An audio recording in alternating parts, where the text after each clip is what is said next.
જી madam, આજે એક્ઝિબિશનનું આયોજન કરવામાં આવ્યું છે, શું છે એની માહિતી?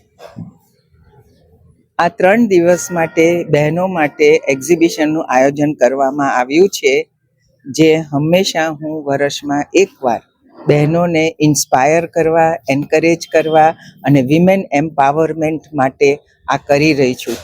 જે બહેનો ઘરગથ્થું કરતા હોય, ઘરેથી કરતા હોય, ટેલેન્ટેડ હોય, પણ એક એક્સપોઝર ના હોય, તો એના માટે આપણે હાથ પકડીએ અને એમને ઉપર લાવીએ અને અમારા સપોર્ટથી જો આગળ આવી શકીએ તો દુનિયામાં એ ક્યાંના ક્યાં પહોંચી જશે.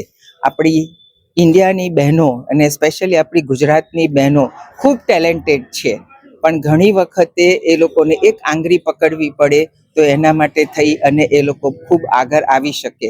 તો આજે આપણે 30થી 35 સ્ટોલ્સ કર્યા છે અને બધી જુદી જુદી બહેનો જુદી જુદી જગ્યાઓથી આપણા ગુજરાતમાંથી આવી રહ્યા છે અને એ લોકોને બધી સગવડ આપી અને આપણે અહીંયા પ્રદર્શન કરીએ છીએ, જે હું વર્ષમાં એક જ વાર કરું છું એ શિયાળામાં, કે જેથી એ લોકોને ખૂબ બધા કસ્ટમર પણ મળી શકે, એમનું વર્ક પણ એપ્રિશિએટ થાય અને રેકગ્નાઇઝ થાય અને દુનિયાભર પહોંચે અને આ બહેનો આગળ આવી શકે અને ખૂબ પ્રગતિ કરે એવી મારી શુભેચ્છાઓ છે. આ પ્રકારની પ્રેરણા આપણે ક્યાંથી ઉઠી?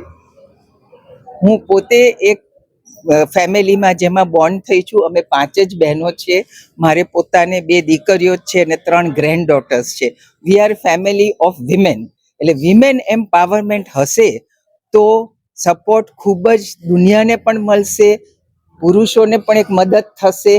એટલે મારે એવી ઈચ્છા છે કે બહેનો અને ભાઈઓ સાથે સાથે ચાલે, સાથે સાથે કમાય તો ખૂબ પ્રગતિ કરી શકે અને એમના ફેમિલીમાં પણ મદદ થાય અને આગળ આવી શકે.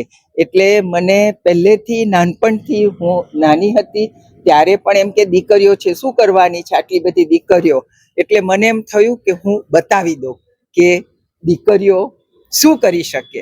અને આજે આ ઝુંબેશ મેં લીધો છે કેટલા વર્ષોથી કે women empowerment is a must, અને એ હું કરી રહી છું અને ખૂબ સપોર્ટ મળે છે અને તમારા બધામાંથી મને જે સપોર્ટ મળે છે એના બદલ થેન્ક યુ સો મચ.